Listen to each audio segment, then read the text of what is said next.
Hello, everyone. Welcome to the channel. Today, we're diving into episode 11 of Pluto.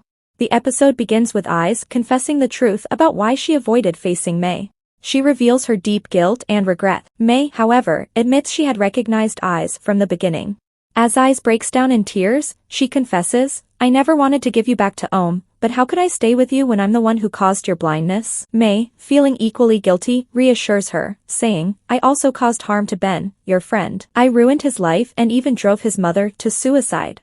Although they're both in pain, they acknowledge each other's intentions. May recognizes that Eyes never meant to hurt her, just as Eyes understands that May's actions were not out of malice. Knowing they love each other deeply, they question why they ever let their feelings drive them apart. May asks, "Can you forgive me?" and Eyes, overwhelmed by their shared pain, declares her love and forgiveness. They embrace tightly, with Eyes repeatedly apologizing as May comforts her, fully understanding her emotions. The two wipe each other's tears, feeling reassured of their love. May reveals that she had always known the truth and had loved Eyes all along. Eyes, overwhelmed with guilt, apologizes not only for her lies but also for pretending to be Om and falling in love with May along the way. May responds by asking, "Promise me that we'll love each other and never leave again. Let's stay together forever." Eyes promises, and they embrace joyfully. Later, May acts adorably clingy, asking Eyes to stay by her side. They share sweet moments, cuddling on the bed and wearing matching shoes to symbolize their love. Although at peace after reconciling with May, Eyes knows she must address her past with Om. Unaware that Om has already learned the truth from Jan, Eyes visits her twin. Om reveals her regained memories and confesses that she always knew May's heart belonged to Eyes. Eyes apologizes to her sister, asking if Om hates her.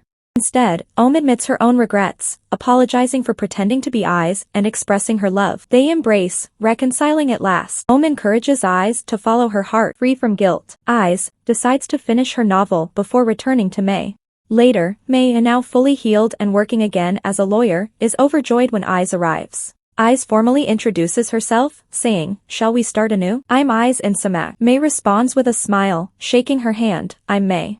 To reminisce, Eyes takes May to the planetarium, where their story began. The visit rekindles their happiness and deepens their connection. Eyes shares some exciting news: "I've sent my manuscript to the publisher. Our novel is about to be published." May beams with pride, knowing she inspired Eyes to finish her dream project. Feeling fulfilled, May whispers, "It feels so good to love each other, doesn't it?" She affectionately leans her forehead against Eyes's before teasing, "I haven't given you a reward yet." Eyes, longing for this moment, takes the chance to kiss her. Their connection intensifies as they decide to take their love to the next level. May, completely embracing her feelings, offers herself wholeheartedly to Eyes. They undress each other slowly, savoring every moment of closeness. Eyes, with tender care, covers May with kisses, confessing, "I love you, May." May reciprocates with equal passion. Their union feels different, happier, freer, and deeply meaningful, because they've resolved their past. It's as if they're newlyweds, beginning a fresh chapter in their lives. Eyes reflects that this is what she always wanted, a love that is open, honest, and truly theirs. For Eyes, being May's whole world, free from fear and pretense, is the love she's always dreamed of. She realizes that when love is right, it's truly beautiful. Their bond grows stronger each day, and they embark on a new journey together, filled with trust, passion, and the certainty of a love that's here to stay. One day at home, as Eyes was about to leave to meet Kosal, she unexpectedly bumped into Om. Om was twirling her car key absent-mindedly, as if preparing to leave, too. Eyes, "Where are you going?" "Om, I'm going to see May. I need to talk to her." But there was something about Om that felt off. Eyes could see the fear in her eyes, her urgency. It wasn't normal. Something wasn't right. Without thinking, Eyes got into the car with her. At first, she offered to drive, but Om declined. As they drove, the silence between them was heavy. "Eyes, you're doing better driving now, especially after the accident." "Why today, though? You can tell me if you're just trying to go somewhere." "Om, we have to learn to rely on ourselves. I'm okay, now. I'm not broken. I need to drive someday. No one else can do it for me." Then, Om spoke quietly, almost wistfully, "You've changed. You're kinder now. You're not sarcastic or mean to me anymore, like when I was in a coma." "Eyes, we're good now, Om. I'm an adult now, too. I'm not that jealous little girl I used to be. I don't have anything for you to envy. Everyone loves you. You're successful at everything you touch.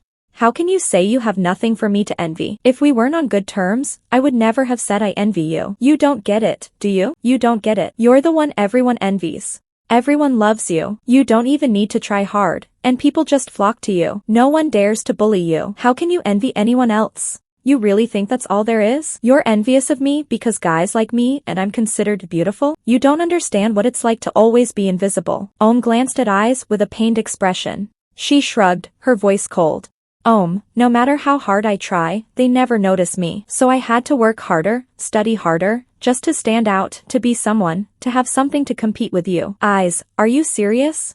You study? I've never seen you pick up a book in my life. Why do I need to do it for you to see? Do you really think I got those good grades without working for them? You're smart, No, I'm not. I had to fight for every bit of it. We look the same, but you're the one who shines. You were the star.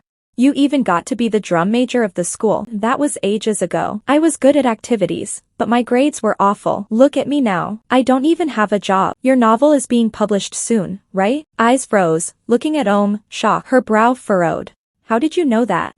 You're using my laptop. I snuck in and read your novel already. It's not bad, but I think the ending needs to change. Eyes was speechless for a moment, but then Ohm's words hit hard. Writing a novel is one thing. You can change the ending however you want. But in real life, we don't always get the ending we want. Someone ruins it. What do you mean by that? May. There was a shift in the air, a coldness that made Eyes shiver. Ohm's tone was so different now. It wasn't just anger, it was something deeper. Something that had been buried for too long. Eyes stared at her in disbelief. Are you saying May did something to you? Ohm's gaze hardened, and she didn't look at Eyes. She stared out ahead, her voice tight. She changed everything. May made me realize that there's someone who sees our worth, while others just pass us by. I thought we were friends, but I was wrong. As Ohm spoke, her voice trembling, Eyes began to understand that this was a pain Ohm had been carrying for so long, hidden beneath her facade. You used my name when you did things you shouldn't have. I let it go, because eventually, people would figure out that I'm not you. But with May, I didn't want that. I loved her. I really did. Ohm's hands gripped the steering wheel as if it was the only thing holding her together.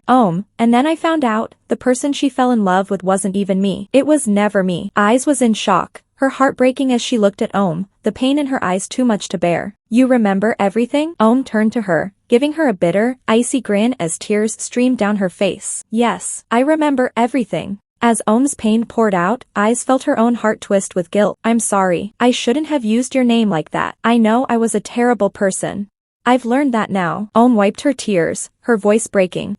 I don't hate you. But right now, the person I hate the most is the owner of this house. When they reached the gate, Eyes froze. May was standing there alone, looking at them, her presence unnerving. Ohm's eyes flared with anger, and it made Eyes feel a deep dread. What are you going to do? Ohm's voice was low, shaking with fury. When I finally found love again, someone who owned an airline and proposed to me, telling me we'd grow old together, May called him. She told him we were still together, and that drove him out that night to talk to her. That's when the accident happened. Eyes, what? Ohm's voice cracked as she continued, her face hardening with rage.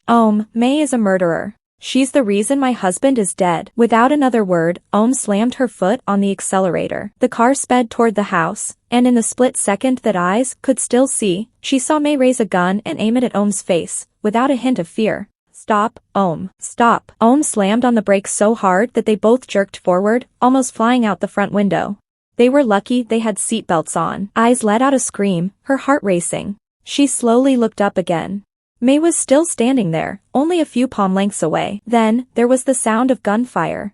Eyes turned to see Ohm, her face buried in the steering wheel, tears flooding her face. She was shaking with rage and regret. Why can't I just do it? Why? Eyes reached out, trying to comfort her, but before she could speak, May opened the door, unbuckled Eyes' seatbelt, and pulled her out of the car. Are you okay? Eyes, I'm okay.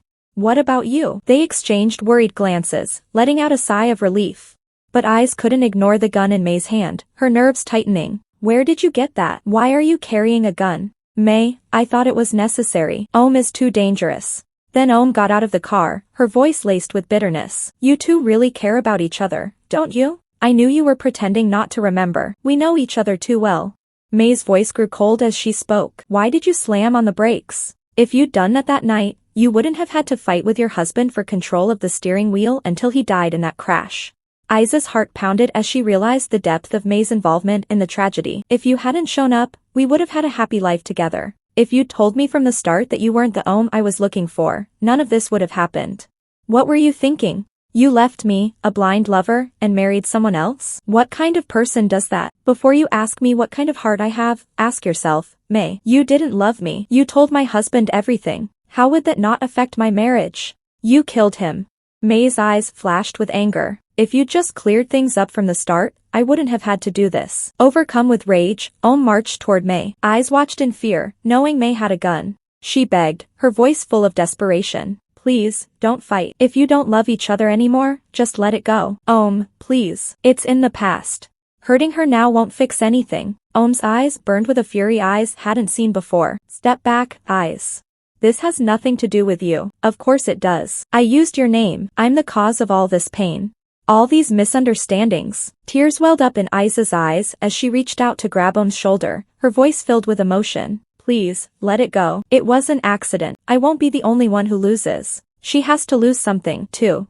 Fear gripped Isa's heart as she realized the danger Ohm was in. What are you going to do? Ohm's voice was a mix of cold fury and dark promise. I won't let May be happy. I'll make sure she never finds peace and love, because her sins will catch up to her. She'll pay for everything she did. May raised the gun, her finger on the trigger, aiming it directly at Ohm's face. If you think you can get away with killing me, go ahead. Don't forget, I'm a lawyer. I know how to get away with it. May's voice was calm, but there was a dangerous edge. Stop. No one is going to die. What will happen next?